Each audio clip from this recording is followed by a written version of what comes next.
Now we're moving on to our adjustable clipper with our 1/16 of an inch attachment. And the reason why I switched to the adjustable clipper is that we can get 3 different sizes out of this particular attachment. So as we work our way down to shorter lengths, we're going to need that versatility to work from shorter to longer without taking the blades on and off.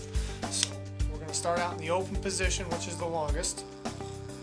And we're just going to scoop the hair out a little bit in that diagonal area to just behind the top of the ear.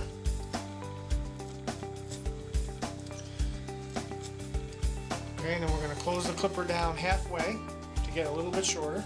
We're going to do the same thing.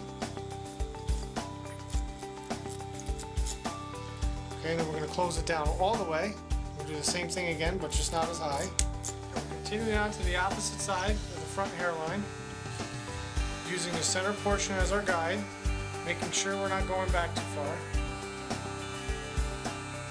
If you work down through all your blades but you keep going up at just as high, you're still going to wind up with a line. So now we're going to drop down our next blade size. We're doing that same fading motion. Now what I think you'll recognize here is that I'm working much slower than you're probably used to seeing, and much easier. And we're still getting that hair faded out nicely.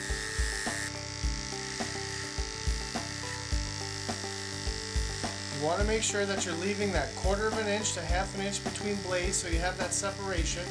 And that separation is what causes the tapering or fading effect.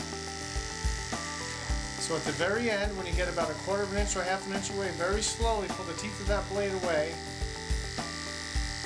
And this is how slow I do it in real life. As we talked about before, and we'll talk about throughout the series of haircut lessons, the slower you work and easier you work, the faster and more accurate your work will be. So we cut any hair that we missed. So straight up first, and then from front to back. So straight up first, and from front to back. Now make sure when we're doing from front to back that the clipper is straight up in the air. We're not rounding it in too far into the top. Now we're going to work our way through our shorter blades in the semi-finish area. We're going to take our adjustable clipper in the halfway closed position. Do the same thing we did with it in the open position, except we're going to start scooping the blade out about 1/2 inch below where we left off. And then after we do that step, we're going to close the clipper down all the way closed to get a shorter length, and we're going to do it again.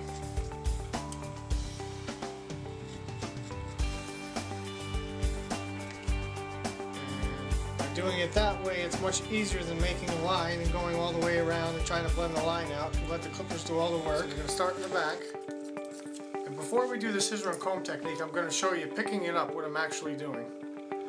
What I'm going to do is I'm going to do 3 half closes. 1, 2, 3, and the last one is a full close, and the last one's actually going to take the hair off. So what we're doing is we're taking bulk, and then at the very end taking length. So we're going to move the comb slow. Okay, we're moving on to the opposite side, back to our clipper comb. We're doing the same thing, just a little clipper over comb, blending into where we left off with the 1.5 blade over comb. This side will be a little easier to blend out because there's not as much of a line.